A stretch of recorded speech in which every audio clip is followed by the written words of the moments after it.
All right, so we've seen the truth table versions of and, or, and not. Let's look at the logic gate versions.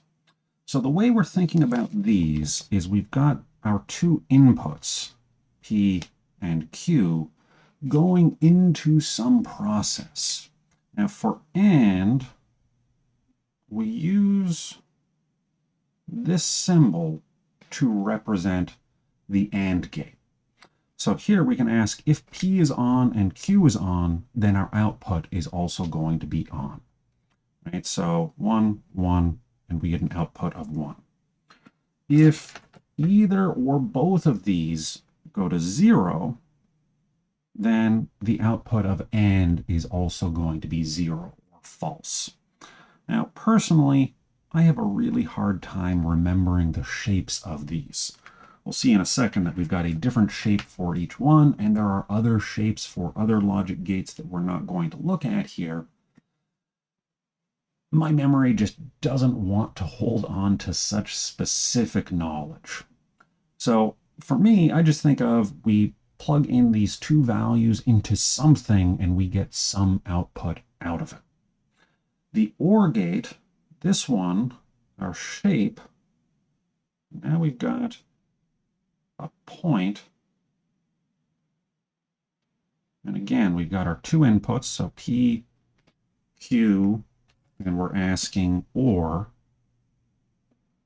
And here we're thinking of whatever goes into P and Q, if one or the other is true, then our output is true. For not, we've got a relatively simple one. We got a triangle with a circle at the end.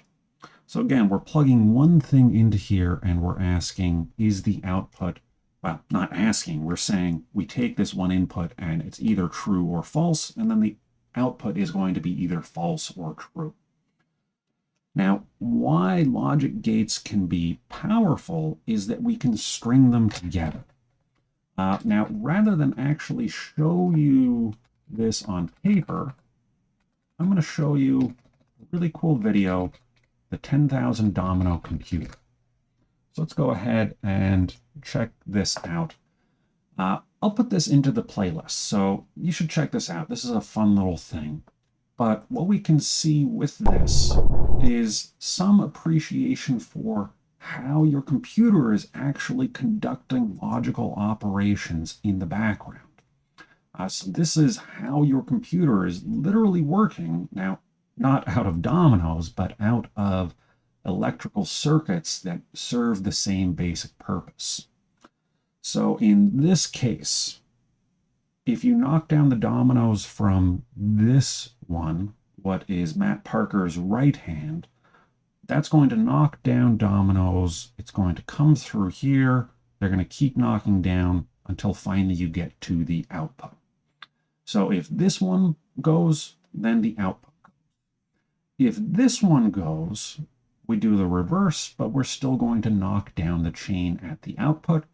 But if you do both at the same time, then they're going to interrupt each other and you're going to get nothing out of that. So that is a case where you've got one or the other, but not both, which is something that we can build out of and, or, and not. That is the exclusive or, but we're going to leave building that to be an exercise. So what we've seen so far is and, or, and not as truth tables and as logic gates. These are just two different ways to represent the same basic thing. The logic gates are nice because we can string them together. Obviously, if you're building a computer, the logic gates are going to make more sense because you want to think about setting up a whole circuit. If you're dealing with a spreadsheet like we're going to be dealing with, the truth table version might be a little bit easier, but pick what works for you.